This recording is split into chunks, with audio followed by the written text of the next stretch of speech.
Kung ang tanong ay meron bang mga pelikula na medyo hindi ako proud, meron.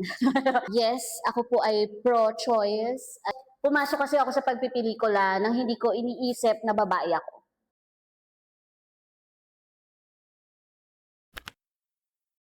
Hello, ako si Dwayne Baltazar. I'm a writer, a director, and sometimes I also edit my own films. Gusto kong tinatawag ang sarili ko bilang isang kwentista. Mas walang accountability yun sa pagiging director, editor, or writer. Parang umbrella term siya.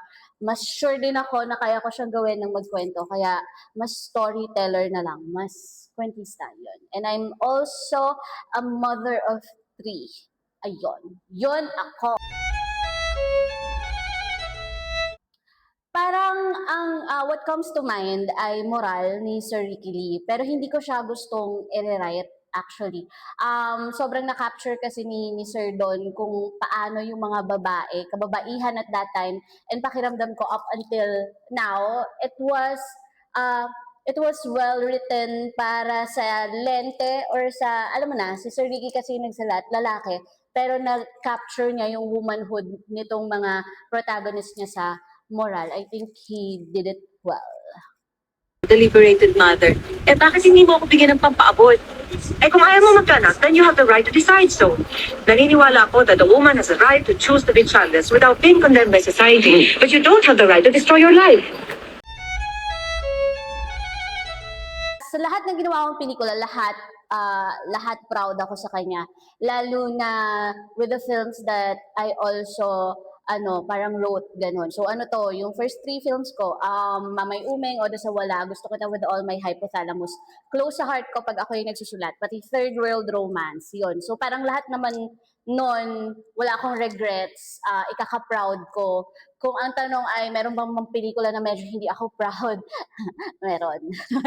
Pero yun, tingnan nyo na lang kung, hindi naman medyo. Pero ayoko sabihin na hindi ako proud or something. Lahat naman ay pinapanindigan ko, lahat ng pelikula kong pinut out there. Siguro medyo may disconnect lang siya sa akin kasi hindi ako nagsulat. Yun. I think that's the safe answer.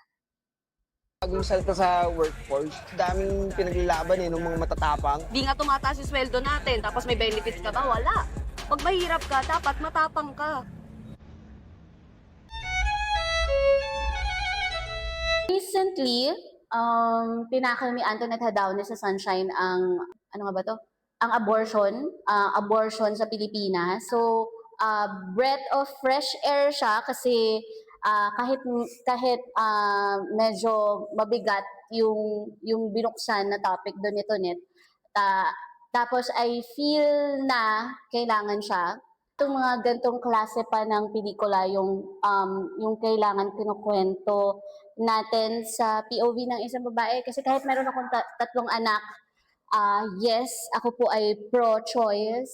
Anyway, bukod sa mga sensitibong usapin tungkol sa kababaihan, bukod sa abortion, maybe reproductive health, maybe postpartum depression, maybe na hindi lang kasi lahat ng mga naratibo ng kababaihan dito sa Pilipinas, lagi kaming nahuhulma or napupunta sa romance, sa romantic genre, rom-com, drama, mother, chururut he. So I guess yung mga kung kaya nating ikutan pa yon para magkaroon tayo ng fresh view or pumunta tayo sa hindi na ganon para may bagong hulma yung mga babae. The very first moment I knew I wanted to direct, early on, I was in 4th year high school. Sobrang immersed na ako sa pagsusulat and also pag-arte-arte, theater nung high school, ganyan. Pero nabuksan yung interest ko sa paggawa ng pelikula nung unang beses ko makapanood ng isang short film. Meron dati sa TV, ang tawag sa show na yon ay On TV.